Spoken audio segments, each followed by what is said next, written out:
Olá, amados, graça e a paz do nosso Senhor Jesus Cristo. Eu sou o pastor Edson Pires.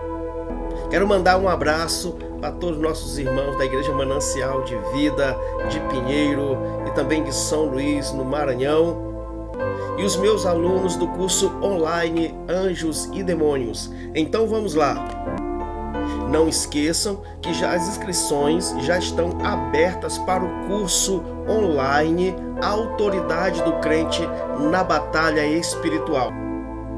Videoconferência, certificado de participação, não tem atividade para casa, não tem avaliação final e a duração de apenas 10 dias. E também está aberta a inscrição do curso online Anjos e Demônios. Quem são eles? Contextualização bíblica, videoaulas, não tem avaliação final, duração de 10 dias, você participa conforme o seu tempo e você receberá no final um lindíssimo certificado. Entre em contato conosco pelos números que aparecem aí no vídeo. Você pode também acompanhar todo o meu trabalho pelo Face Edson Pires e também pelo Instagram Pires10.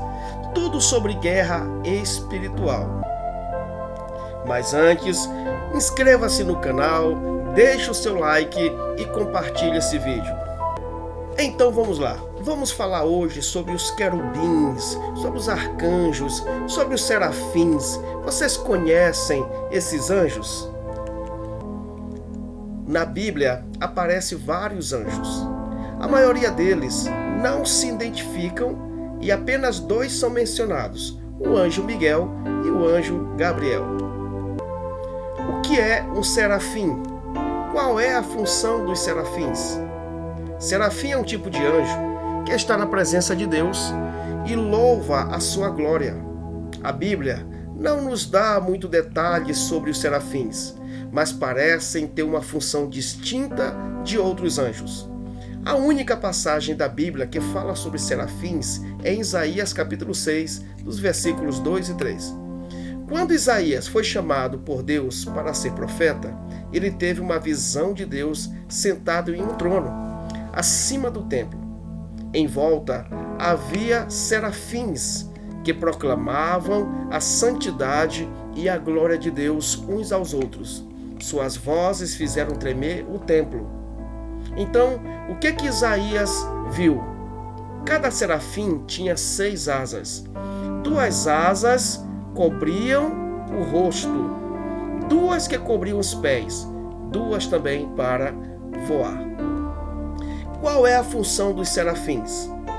Pela passagem de Isaías, no capítulo 6, podemos concluir que os serafins estão ligados à presença de Deus. Eles louvam a Deus e declaram a sua glória. O fato de cobrirem o rosto e os pés provavelmente é sinal de reverência por estarem na presença do Senhor.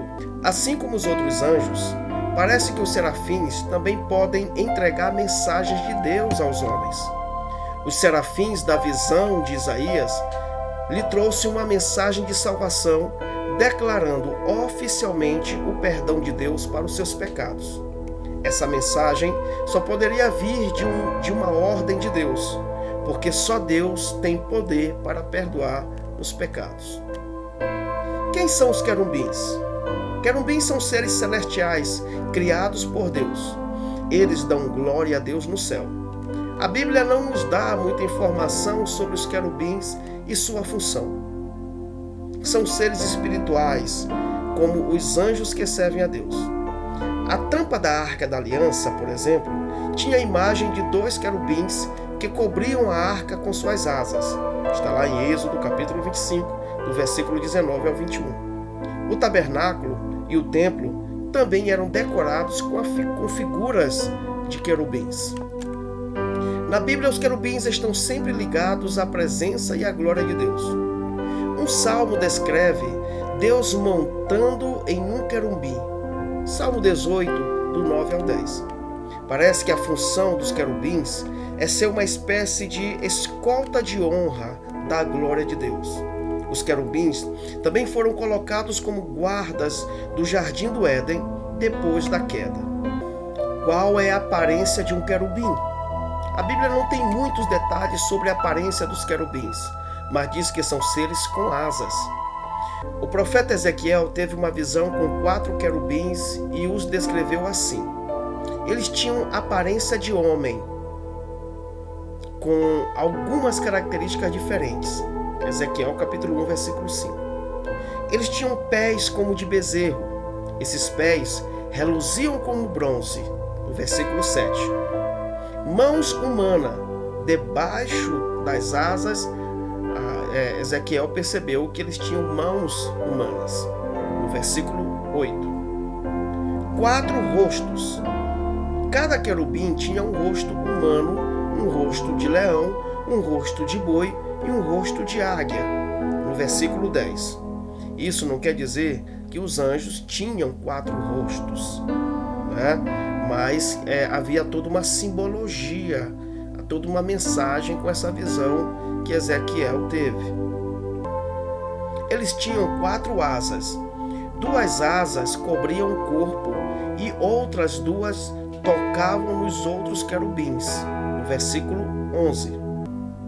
Eles eram brilhantes, pareciam carvão aceso e fogo se movia entre eles, né?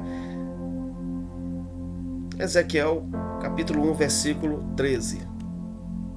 O que são os arcanjos?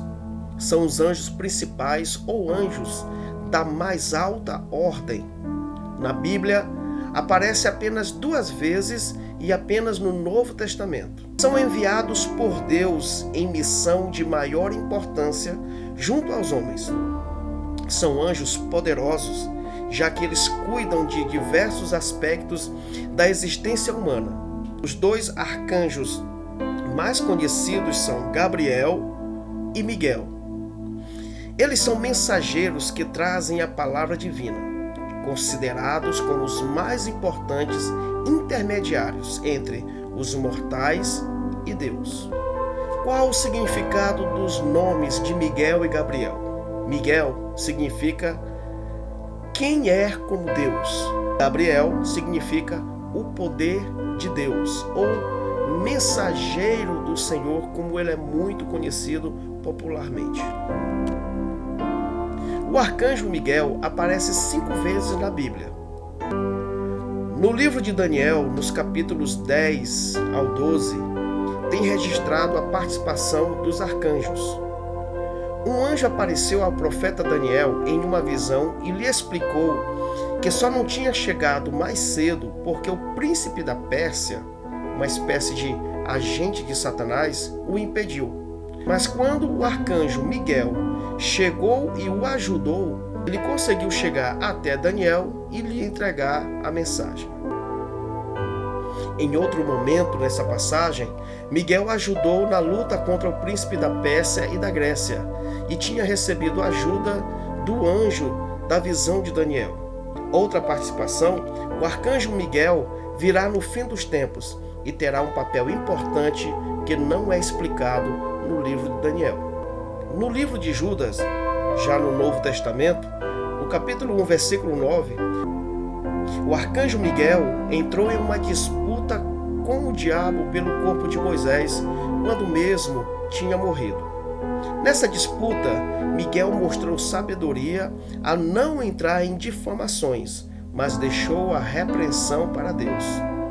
Em Apocalipse, capítulo 12, versículos 7 ao 9, o apóstolo João teve uma visão que falava sobre uma grande batalha nos céus entre o exército dos anjos de Deus, liderado por Miguel, e o exército de Satanás.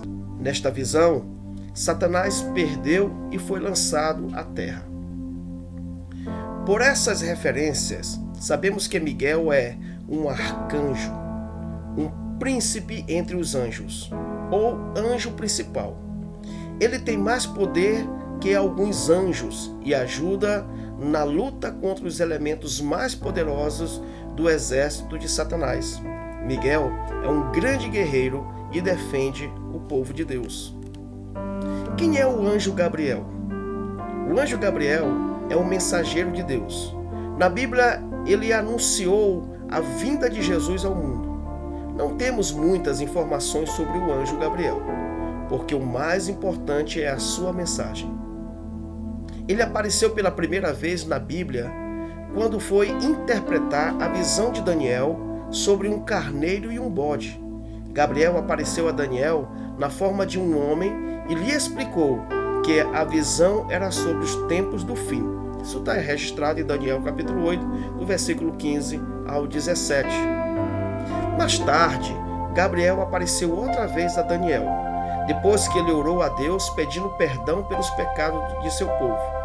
Gabriel disse que Daniel era muito amado e que havia uma resposta para a sua oração. Daniel capítulo 9, versículo 21 ao 23.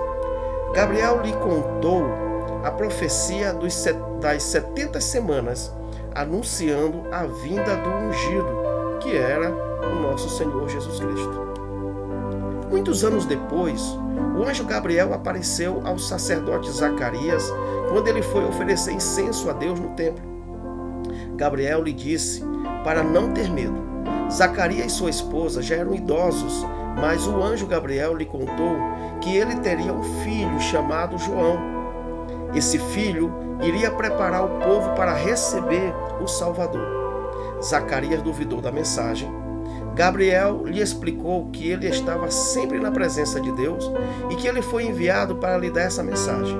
Como castigo por sua incredulidade, Zacarias iria ficar mudo até o menino nascer. Lucas capítulo 1, versículo 19 ao 20.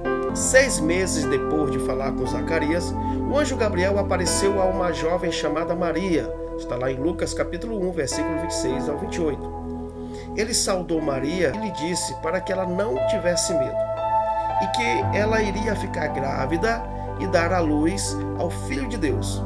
Quando Maria lhe perguntou como isso iria acontecer, já que ela era virgem, Gabriel explicou que o Espírito Santo viria sobre ela. Ele também lhe contou que Isabel, a esposa de Zacarias, estava grávida. Finalizando, na questão dos anjos, está revelado que eles foram criados antes do mundo que conhecemos e vivemos. Eles são em número incontáveis e que existe entre eles uma hierarquia estabelecida por Deus. Entre os anjos, apenas 2 são citados nominalmente, Gabriel e Miguel, como nós já vimos. Mas o fato de haver revelação apenas de 2 nomes não nos dá margem para crer que os outros anjos não têm os seus nomes. Os anjos têm intelecto, emoções e vontades, ou seja, uma personalidade, um indício de que cada um deles tenha nomes próprios. Bom, amados, espero que vocês tenham gostado desse vídeo, que Deus te abençoe e até o próximo, em nome de Jesus.